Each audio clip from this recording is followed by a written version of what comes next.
Star Wars is one of the biggest franchises ever created, so it's not surprising that it spawned a mountain of video games. While not all of these games are good, some of them have become quite popular, such as the Old Republic games and the Battlefront series. However, some games didn't get as much attention as they deserved, and Star Wars Bounty Hunter is a fine example of this. This game was released back in 2002 for the PS2 and Gamecube, and I'm playing the Gamecube version here. Bounty Hunter is a prequel to Star Wars Episode 2, set around the character Jango Fett. The storyline fills in some of Jango's backstory, and it's interesting to play the game as a villain. I'll take that off your hands. How much you offering? Your life. The story is actually quite good, and is supported by some great voice acting, especially for Jango himself, who turns out to be quite a likeable character. One thing that makes this game enjoyable is the jetpack, which you get to use in almost every level, and it comes in handy all the time. The jetpack's used extensively in platforming, as you have to use it to reach far off platforms, but the limited fuel meter means you often have to search for an alternate route to avoid falling to your death. The platforming is generally good, but the fuel meter sometimes seems to run out too quickly, especially when you're trying to land on a small platform.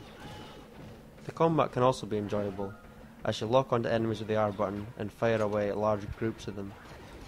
Jango's pistols have infinite ammo, but as you play through the game you'll gather quite a large arsenal of weapons.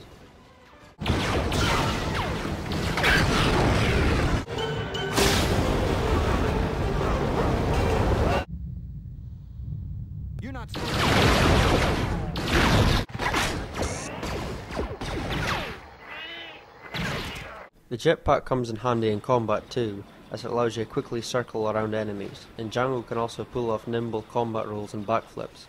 The combat's usually fun, and the lock-on feature is really helpful when you're battling large groups of thugs. While most of the enemies feel very similar, there are some more unique opponents, such as the creepy members of the Bando Gora cult, and these weird dog-like creatures who can jump a ridiculous distance to attack you.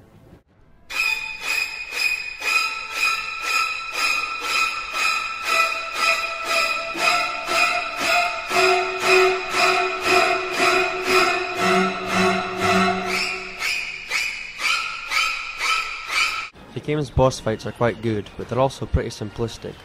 Most of them are just big enemies with a long life bar, and while fighting them can be enjoyable, I wish these fights were a bit more creative.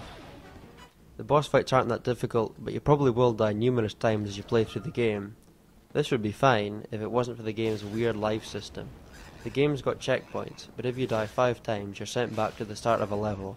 There's no reason for this, and it's extremely irritating to make it to a boss and then be booted back right to the beginning of that level. The game isn't called Bounty Hunter for nothing, as there are several wanted criminals in each level who can be captured, dead or alive, for credits, and these credits unlock some nice looking concept art. The problem with this is that locating and tagging bounties is cumbersome and slow. Once you've got the scanner equipped, you've got to stand still and look around to locate them, and it's hard to get this done when a crowd of enemies are chipping away at your health. Star Wars Bounty Hunter does have its fair share of problems, but it's also quite enjoyable, and I would give it my recommendation if you can get past these problems, especially if you're a Star Wars fan.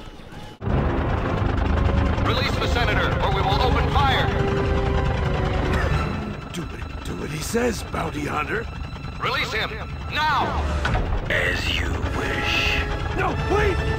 Ah!